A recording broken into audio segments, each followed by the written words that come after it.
Y una semana más, cuando se cumplen 500 días de la guerra de Putin, esta es tu tele rusa.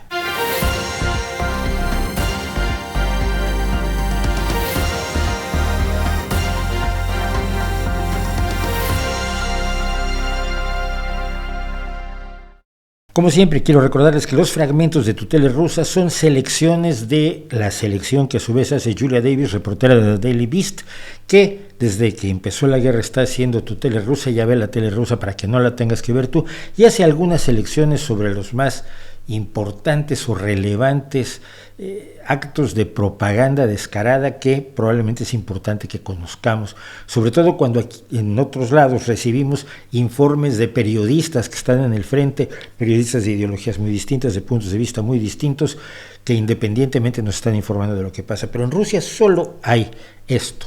Y esto que vamos a escuchar hoy precisamente tiene que ver con, hablando de propaganda, de que ¿cuál motín? No hubo ningún motín, Prigozhin no hizo ningún motín, esto es una cosa imaginaria, no hay tal motín. Ay, pero yo sabía que iba a haber un motín, a mí me advirtió que iba a haber un motín. ¿Y quién es el héroe del motín?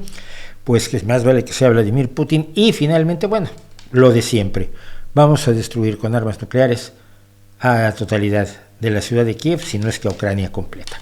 Vamos a escuchar pues lo que nos tienen reservado hoy los propagandistas rusos.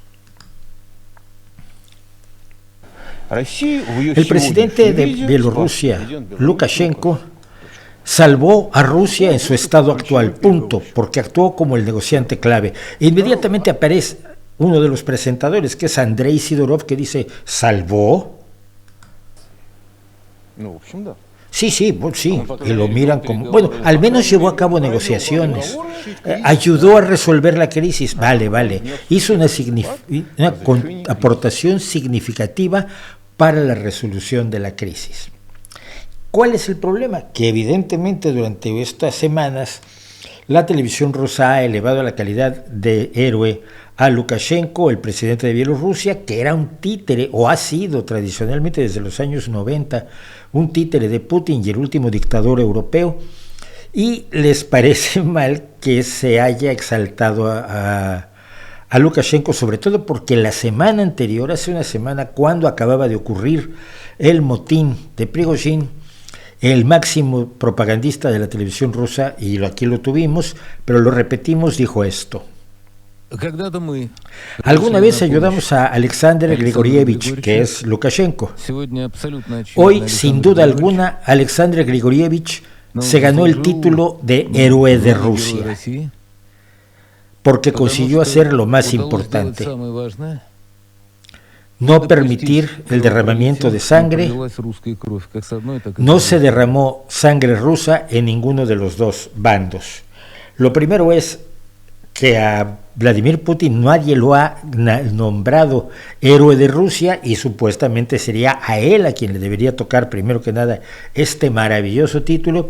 Y en segundo lugar, que poco después, como ha sido costumbre, ha reconocido Vladimir Solovyov que murieron, nadie sabe cuántas personas del grupo Wagner, en los ataques aéreos que hicieron contra la columna de Wagner que avanzaba hacia Moscú, y 15 pilotos rusos murieron en las aeronaves que fueron derribadas por la artillería antiaérea de la columna de Prigozhin que iba hacia Moscú. Entonces las contradicciones de los propios propagandistas se vuelven aquí enormemente relevantes. Pero estamos hablando del motín de Prigozhin.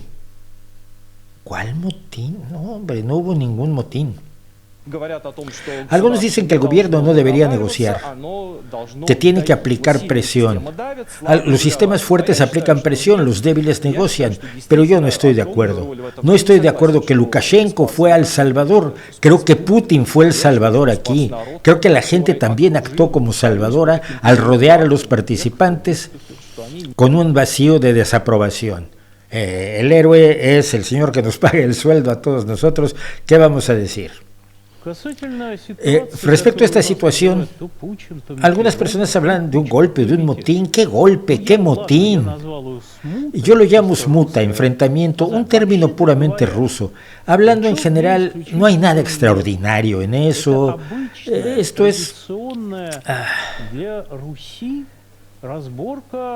Simplemente un enfrentamiento habitual entre los boyars, los antiguos aristócratas rusos, que es tradicional en Rusia y nada más eso, ni golpe ni motín. Y aquí se reconfirma. Hoy casi todos los periódicos occidentales salieron con fotos en primera plana de los residentes de Rostov abrazando a los wagneritas, besando a los wagneritas, etcétera, como fue prueba de que estaban apoyando a Wagner. Por supuesto, nadie se dio cuenta que simplemente los estaban despidiendo, celebrando que el grupo Wagner abandonaba Rostov. Pero por supuesto no escribieron eso. O sea, esas escenas que vimos de la entrada de la columna de Wagner a Rostov, que fue el primer punto tomado, pues no era eso. Son imágenes que ocurrieron después de que las vimos cuando Wagner salió de Rostov. La realidad, si usted recuerda a George Orwell, la realidad se puede reescribir de muchas maneras. Pero no hubo motín armado, dice Andrei Norkin. Espera un momento, estoy tratando de explicar. No hubo motín armado. Y cuando Norkin dice algo, él calla con una alegría enorme a todos los tertulianos, como ustedes lo han visto en otros casos aquí. Estoy explicando que no hubo motín armado. Y aquí, Margarita Simonian, nuestra vieja amiga, la ex jefa de Inna Afinogenova y directora de Russia Today, nos explica cómo ella sabe el futuro. El problema es el que vamos a ver después. Dice, mira, pasó como con Prigozhin. ¿No les dije yo a ustedes que en primavera estaba preparando un golpe de Estado? Después de hablar con él durante 40 minutos en la primavera, dice, sí, me acuerdo que te llamó. Hablamos en el teléfono y todo era enormemente obvio. Margarita, guapa, si era enormemente obvio, puedo saber por qué no le hablaste a Putin, que te ha dado tantas medallas, y le dijiste, oye, Prigozhin está preparando un golpe de Estado, hagan algo, y que no los encuentren con los pantalones bajados como ocurrió, que tomaron Rostov sin disparar un tiro. ¿Por qué Margarita Simonian no le dijo a Putin que preparaba un golpe de Estado? Yevgeny Prigozhin, pues no sé, porque el otro gran propagandista, el más condecorado y el que más altos sueldos recibe, también lo sabía.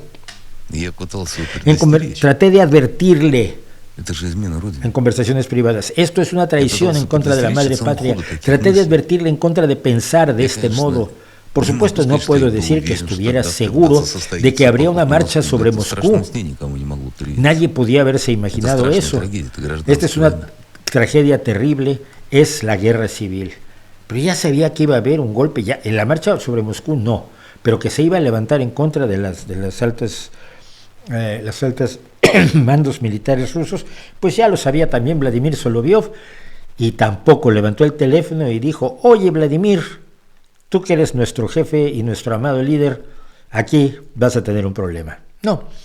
Es el riesgo de decir que uno sabe lo que no sabe, que sí es arriesgado y es absurdo decirlo como periodista fuera de Rusia, en lugares como Rusia puede tener consecuencias tremebundas. Pero en fin, dejemos de eso, porque quizás lo que más les dolió a los propagandistas rusos y a Rusia en general, al gobierno ruso, ¿no? A los rusos, a la gente común y corriente, este asunto le tiene bastante sin cuidado, esa es la realidad, y lo hemos visto en entrevistas con gente, con los rusos comunes y corrientes, que son los que al final van a pagar esta aventura de Putin. Pero yo ayer contaba, en el streaming del jueves pasado, hablaba de las verdaderas cifras de la guerra del Donbass, porque esas cifras fueron uno de los pretextos para la guerra, junto con toda la historia que se desarrolla desde el Euromaidán hasta febrero de 2022, son los pretextos de Putin para la guerra.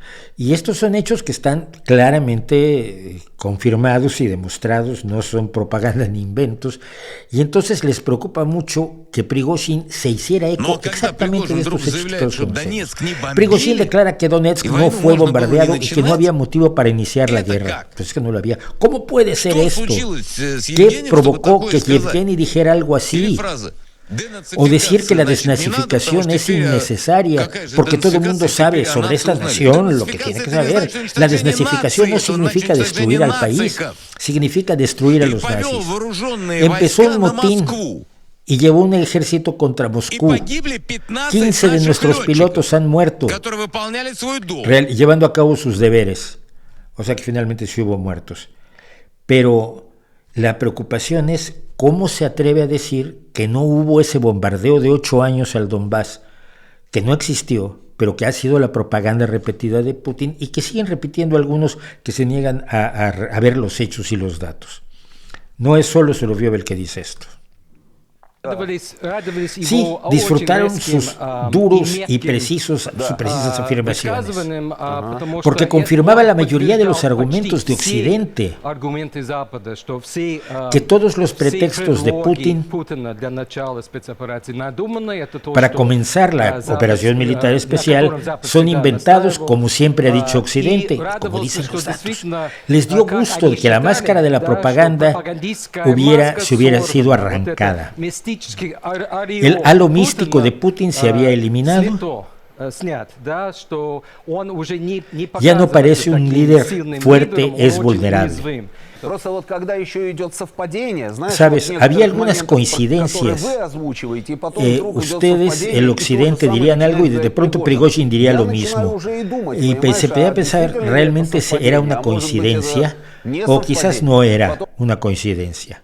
Es decir, la sugerencia es que Prigozhin estuvo trabajando junto con el Occidente colectivo, como llaman en Rusia, que eso lo incluye a usted y a mí, por cierto, somos parte del Occidente colectivo, que estuvo trabajando con Prigozhin. Y entonces la pregunta es por qué Prigozhin no está en Minsk, en la capital de Bielorrusia, como se había acordado con Lukashenko, y se encuentra en San Petersburgo, como ha dicho el propio Lukashenko, héroe de Rusia. Pero dejando eso de lado, sigan los pretextos de la guerra. Dejando eso de lado, nos recuerdan que alguien le recordaba en las llamadas telefónicas que hacen a su programa de radio, Soloviev en vivo, que Soloviev ha dicho que podía tomar Kiev en 3 días. Y él explica cómo se tomaría Kiev en 3 días, y muy probablemente usted estará de acuerdo con ello. Dijo que podía tomar Kiev en 3 días. Sigo diciendo que yo podría tomar Kiev en 3 días, pero primero hay que destruirlo todo con armas nucleares tácticas. Borrar a Kiev de la faz de la tierra y levantar nuestra bandera entre las ruinas. En ese caso deberíamos usar todas nuestras fuerzas y medios de manera brutal y terrible. Y ahora, el tiempo. A mí me llama la atención ¿cómo puedes llamar a la destrucción de una ciudad y millones de personas inocentes, de civiles que no han hecho absolutamente nada? Y luego pues vamos al tiempo, a ver si va a llover mañana, tiene usted que ponerse crema solar. Esto es la propaganda rusa, y cada vez que vuelvo a la propaganda rusa y estoy en tratos con algunos otros periodistas que han estado en el frente de batalla, cubriendo, por supuesto, de este lado de la guerra, del lado agredido, porque del lado de los agresores no permiten que la prensa libre esté presente para ver qué está haciendo el ejército ruso o qué está haciendo las fuerzas de Wagner, pues siempre me quedo con la idea de que están quienes ven esto y quienes lo siguen, que son fundamentalmente la gente mayor en Rusia, están viviendo una realidad paralela que va a ser un golpe terrible cuando se tengan que enfrentar a la realidad. Y esto siempre me hace pensar en una de las mejores películas que yo he visto de la caída de la Unión Soviética y de sus satélites, que es Goodbye Lenin, Adiós Lenin, donde le tratan de mantener a la madre de uno de los personajes la ilusión de que la Unión Soviética sigue existiendo, en este caso en Alemania Oriental, y le siguen llevando cosas de las marcas que ella estaba acostumbrada a comer, que eran las únicas marcas que había disponibles, y haciéndole creer que no ha caído ni el muro de Berlín ni el imperio soviético, y el enfrentarse a la realidad cuando a uno lo hacen vivir en un mundo paralelo debe ser brutal.